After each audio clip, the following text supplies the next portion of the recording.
জীবন শেখার এভরি মোমেন্টে সবাইকে স্বাগত। আজকে আমি হাজির হয়েছি সবজির পোলার রেসিপি নিয়ে। আসুন তবে দেখে নেওয়া যাক আমার এই আজকের রেসিপিটা। এই রেসিপি বানানোর জন্য আমি নিয়ে নিয়েছি বিনস, গাজর, মটরশুঁটি আর কয়েকটা কাঁচা লঙ্কা, তার সাথে বাসমতি রাইস। কড়াইটা গরম হয়ে যাওয়ার পরে 3 টেবিল চামচ এখানে ঘি আমি দিয়ে দিলাম। ঘিটা গরম হয়ে গেলে এর মধ্যে আমি গোটা গরম মশলা দেব, এলাচ, দারচিনি আর লবঙ্গ।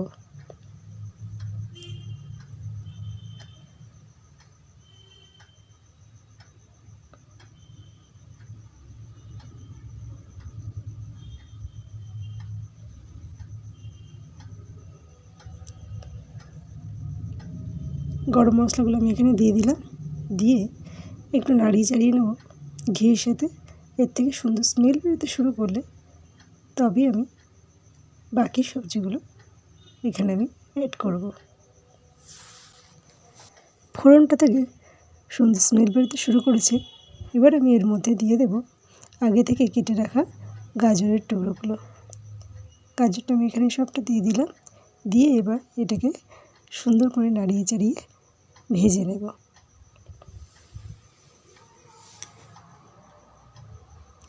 এবার এখানে আমি অ্যাড করব বিনসগুলো আমি দিয়ে দিলাম। এবার গাজরের সঙ্গে বিনসগুলো খুব সুন্দর করে একটু ভেজে নেব।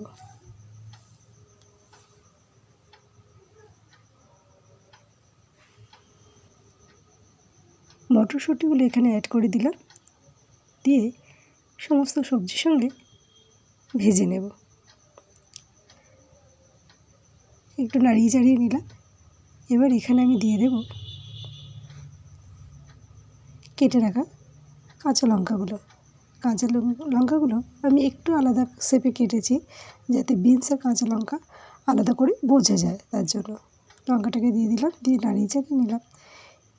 এবার আমি এখানে অ্যাড করে দেব স্বাদ অনুযায়ী লবণ।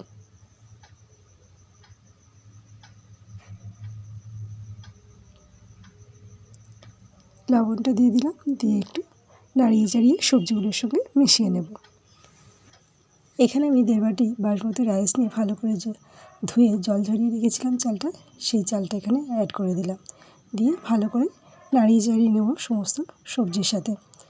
আমার চ্যানেলে নতুন বন্ধু হয়ে থাকলে চ্যানেলটা সাবস্ক্রাইব করে নেওয়ার অনুরোধ রইল। পাশে থাকা বেল আইকনটাকে প্রেস করে দিয়ে অন করে রাখবেন, তাহলে আমার চ্যানেলে যখনই নতুন নতুন কোনো রেসিপি ছাড়বো সবার আগে আপনাদের কাছে পৌঁছে যাবে। চালটাকে আমি ভালো করে নাড়িয়ে চাড়িয়ে নিলাম। নিয়ে এবারে এর মধ্যে আমি দিয়ে দেব ফুটন্ত গরম জল। আমি যেহেতু এখানে 1.5 বাটি চাল নিয়েছিলাম, সেহেতু আমি এখানে জলটা 3 বাটি ভালো করে ফুটিয়ে নেওয়ার পরে চালের মধ্যে দিয়ে দিলাম, দিয়ে ভালো করে নাড়িয়ে চাড়িয়ে নেব। নাড়িয়ে চাড়িয়ে নেওয়ার পরে এটাকে আমি ঢেকে দেবো, দিয়ে 20 মিনিট ফুটিয়ে নিলে এটা রেডি হয়ে যাবে। এখানে আমি চিনিটা অ্যাড করিনি, চিনিটা আগে অ্যাড করলে চালটা ঠিকমতো সিদ্ধ হয় না, তার জন্য আমি চিনিটাকে পরে দেব। এখানে আমি 1 চামচ চিনি অ্যাড করে দিলাম, দিয়ে চিনিটাকে এখানে মিশিয়ে দেব। ভালো করে নাড়িয়ে চাড়িয়ে চিনিটা এখানে মিশিয়ে দেব। দেওয়ার পরে আবারও কিছুক্ষণ ঢেকে রাখলে রেসিপিটা আমার কমপ্লিট হয়ে যাবে। সবাই ভালো থাকবেন, সুস্থ থাকবেন। আজ এই পর্যন্ত। আবার অন্য কোনো দিন হাজির হয়ে যাব অন্য কোনো নতুন রেসিপি নিয়ে। ধন্যবাদ।